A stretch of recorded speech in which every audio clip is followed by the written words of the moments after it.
அனைவருக்கும் வணக்கம். இன்னைக்கான அரசியல் அப்டேட்ல நாம பார்க்க போற ரொம்ப முக்கியமான ஒரு பயனுள்ள தகவல் என்ன அப்படின்னு பார்த்தீங்கன்னா, ஃபோனில் ராமதாஸ் சொன்ன அந்த ஒரு வார்த்தையால் பார்த்தீங்க அப்படின்னா, முதல்வர் ஸ்டாலின் வந்து மிகப்பெரிய அளவில் ஒரு பதிலை கொடுத்துருக்காருங்க.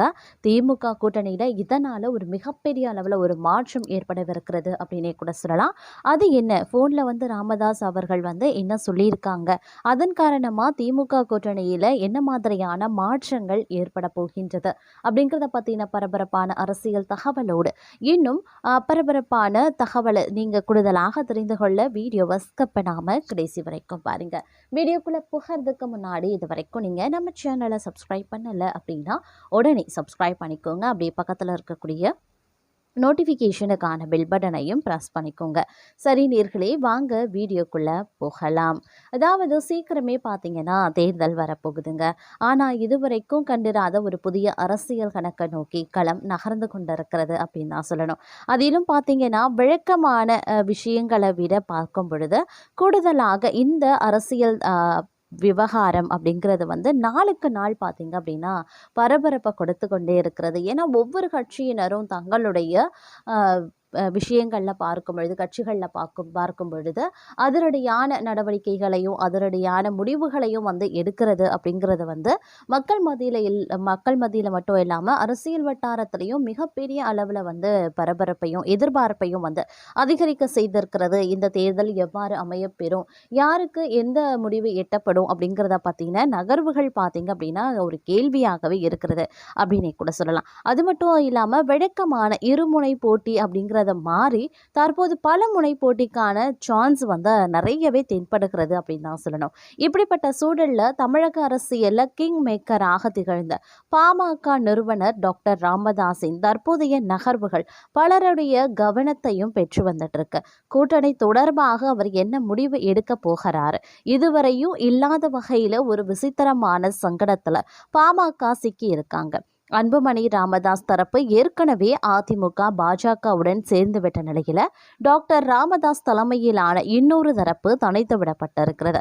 அதிமுகவில் எடப்பாடி பழனிசாமி தரப்பு காட்டும் பிடிவாதம், பாஜகவுடனான நெருக்கம் காரணமா ராமதாஸ் தரப்புக்கு அங்கு கதவுகள் அடைக்கப்பட்டிருக்கிறது. அதே போல திமுக கூட்டணியில் விசிகாவின் நேரடி எதிர்ப்பு மற்றும் பழைய கசப்பான சம்பவங்கள் காரணமாக ஆரம்பத்தில் இருந்தே ராமதாஸுக்கு இடம் மறுக்கப்பட்டு வந்துட்டு இருக்கு.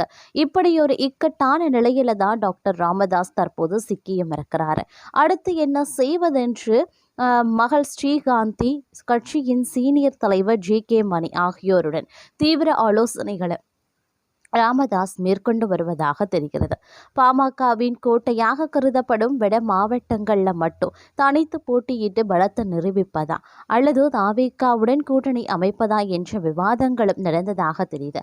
ஆனால் தற்போதைய சூழல்ல தனித்து போட்டியிடுவது தேர்தல் வெற்றியை பாதிக்கும் அப்படிங்கிறதுனால நிர்வாகிகள் அதற்கு பச்சை கொடி காட்டல.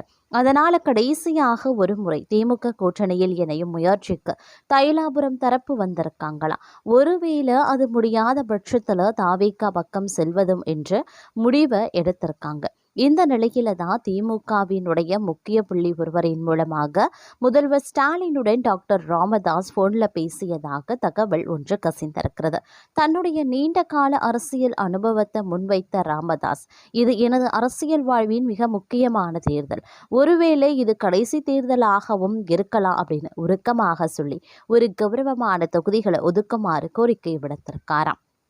இதற்கு பதிலளித்த ஸ்டாலின், தற்போது காங்கிரசுடனான தொகுதி பங்கீடு முதற்கட்ட நிலையில் இருக்கிறதுனால அது முடிந்ததுமே புதிய கட்சிகளை சேர்ப்பது குறித்து தெளிவான முடிவெடுக்க முடியும் அப்படின்னு பதிலளித்தாராம். அந்த வகையில் திமுக கூட்டணிக்காக டாக்டர் ஐயா பொறுத்த நம்பிக்கையுடன் காத்து கொண்டிருப்பதாக தெரிகிறதுங்க.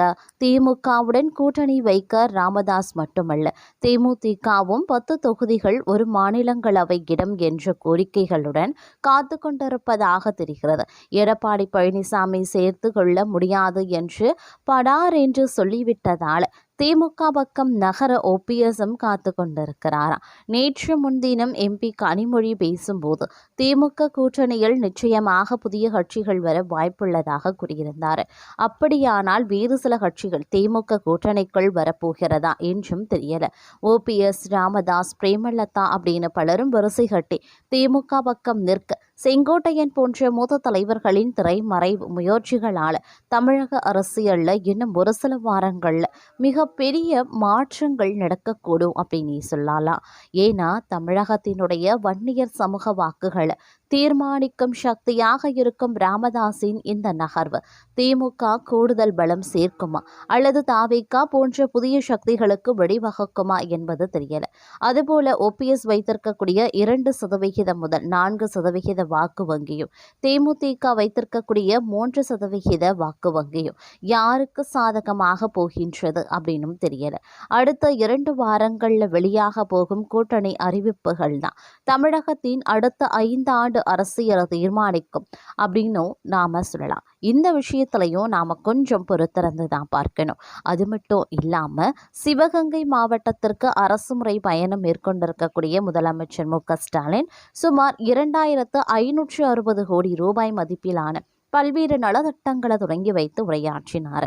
அப்போது பேசிய அவர், அதிமுக ஆட்சியில் தேர்தல் அறிக்கையில் சொல்லப்பட்ட எந்த ஒரு வாக்குறுதியையும் எடப்பாடி பழனிசாமி நிறைவேற்றவில்லை என்று கடுமையாகவே விமர்சனம் பண்ணியிருந்தார்.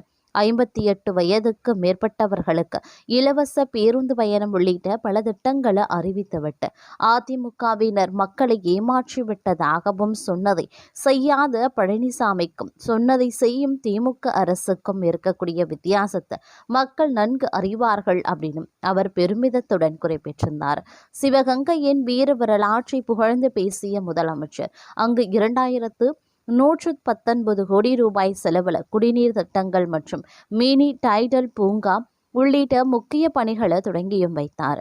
மகளிர் உரிமை தொகை, காலை உணவு திட்டம் போன்ற திராவிட மாடல் அரசின் முத்திரை திட்டங்கள் லட்சக்கணக்கான மக்களை சென்றடைந்துள்ளதாக குறிப்பிட்ட அவர், இன்னும் பல கனவு திட்டங்களை செயல்படுத்த திராவிட மாடல் 2.0 ஆட்சிக்கு மக்கள் ஆதரவு தர வேண்டும் என கேட்டுக்கொண்டார். முன்னாள் மத்திய அமைச்சர் ப. சிதம்பரத்தின் கோரிக்கைகளை ஏற்று கல்வி மற்றும் வளர்ச்சி திட்டங்களுக்கும் அவர் அடிக்கல் நாட்டுவார் அப்படின்னு சொல்லலாம். அது மட்டும் இல்லாமல் தற்போது பார்த்திங்கன்னா 2011 மற்றும் 2016 ஆகிய ஆண்டுகளில் அறிவித்த செல்போன் தேர்தல் அப்படிங்கிறது தற்போதைய சூழ்நிலையில் உருவாகும் அப்படின்னு சொல்லியிருந்தார். அது மட்டும் இல்லாமல் இந்த தேர்தல் அறிக்கையில் சொன்ன எந்த ஒரு வாக்குறுதிகளையும் பார்த்திங்கன்னா அதிமுக நிறைவேற்றலை அப்படின்னு முதல்வர் ஸ்டாலின் விமர்சனம் செஞ்சிருந்தார். ரேஷன் கார்டுகளுக்கான செல்போன் அளிக்கப்பட்டதா என்று கேள்வி எழுப்பிய ஸ்டாலின், ஏற்கனவே கொடுத்த வாக்குறுதிகளை நிறைவேற்றாத பழனிசாமி அடுத்த வாக்குறுதிகளை கொடுப்பதாகவும் விமர்சித்திருந்தார். சிவகங்கை மாவட்டத்திற்கு சுற்றுப்பயணம் மேற்கொண்டிருந்த முதல்வர் ஸ்டாலின் பல்வேறு முடிவுற்ற திட்டங்களை தொடங்கி வைத்திருக்கார். சிவகங்கை மாவட்டத்தில் வேளாண் கல்லூரி மற்றும் ஆராய்ச்சி மையத்தை தொடங்கி வைத்த ஸ்டாலின் காரைக்குடியில் சட்ட கல்லூரியையும் தொடங்கி வைத்திருக்கார். அதே போல பல்வேறு புதிய பணிகளுக்கும் அடிக்கல் நாட்டியிருக்கார். அதன் பிறகு காரைக்குடியில் நடைபெற்ற நலத்திட்ட உதவிகள் வழங்கக்கூடிய விழாவிலையும் முதல்வர் ஸ்டாலின் பேசும்போது, மத்திய அரசால் மதுரை எய்ம்ஸ் அறிவிக்கப்பட்ட 11 ஆண்டுகள் ஆகிவிட்டது. ஆனால் சட்டக்கல்லூரி, நியோ டைட்டல் பார்க் உள்ளிட்டவற்றை சிவகங்கையில் நாம் உடனடியாக கட்டி முடித்து திறந்து வச்சிட்டோம். அடுத்தும் திராவிட மாடல் ஆட்சி வருவது நிச்சயம். அப்போதும் வரிசையாக திறப்பு விழா காண்பதற்கான பல பணிகளுக்கு அடிக்கல் நாட்டி இருக்கும். அதனை நிச்சயமாக நானே திறந்து வைப்பேன். மத்திய அரசு சொல்லும் புள்ளி விவரங்களை வைத்தே தமிழ்நாடு வளர்ந்திருக்கிறது என்று சொல்கிறோம். தமிழ்நாட்டின் வளர்ச்சியை விமர்சிக்கும் ஆளுநர் மத்திய அரசு தான் கேட்க வேண்டும். தமிழ்நாட்டிற்கு வந்த பிரதமர் மோடியையும் தேர்தலுக்காக பல்வேறு ஆதாரமற்ற குற்றச்சாட்டுக்களை பேசிவிட்டு சென்றிருக்கிறார். மத்திய அரசின் பொருளாதார ஆய்வறிக்கையில் தமிழ்நாட்டை பாராட்டியும் இருக்கிறாங்க. வேலைவாய்ப்பு, உற்பத்தி துறையில் தமிழ்நாட்டை பாராட்டியும் இருக்காங்க. இந்த அறிக்கையை பிரதமரும் ஆளுநரும் படிக்கணும். தமிழ்நாட்டுக்காக குரல் கொடுக்க முடியாது. 10 தோல்வி. பழனிசாமி திமுக அரசு செய்து கொண்டிருக்கிற திட்டத்தையே காப்பி அடித்து புதிய வாக்குறுதிகள் என்று அள்ளி வீசி கொண்டிருக்காங்க. அவர் ஆட்சிக்கு வரப்போவது கிடையாது. ஏற்கனவே அதிமுக தேர்தல் அறிக்கையில கூறிய எந்த வாக்குறுதியையும் அவர்கள் நிறைவேற்றவும் இல்லை. 2011 தேர்தல் வாக்குறுதியில சென்னை குமரி வரை கடலோர சாலை திட்டம் என்று சொன்னாங்க. தென் தமிழ்நாட்டில் ஏரோ பார்க் என்று சொன்னாங்க. 58 வயதிற்கு மேற்பட்டவர்களை எல்லாம் இலவச பஸ் பாஸ் அப்படின்னு சொன்னாங்க. 2016 கொடுத்த தேர்தல் வாக்குறுதியாவது நிறைவேறி இருக்கிறதா? அனைத்து ரேஷன் கார்டுகளுக்கும் இலவச செல்போன் அறிவித்தீர்களே, கொடுத்தீர்களா? பேருந்து நிலையங்கள், வணிக வளாகங்கள்ல இலவச வைஃபை வசதி அப்படின்னு சொன்னீங்களே, அதையும் செய்தீர்களா அப்படின்னு அடுக்கடுக்கான கேள்விகளை கேட்டிருக்கிறாரு.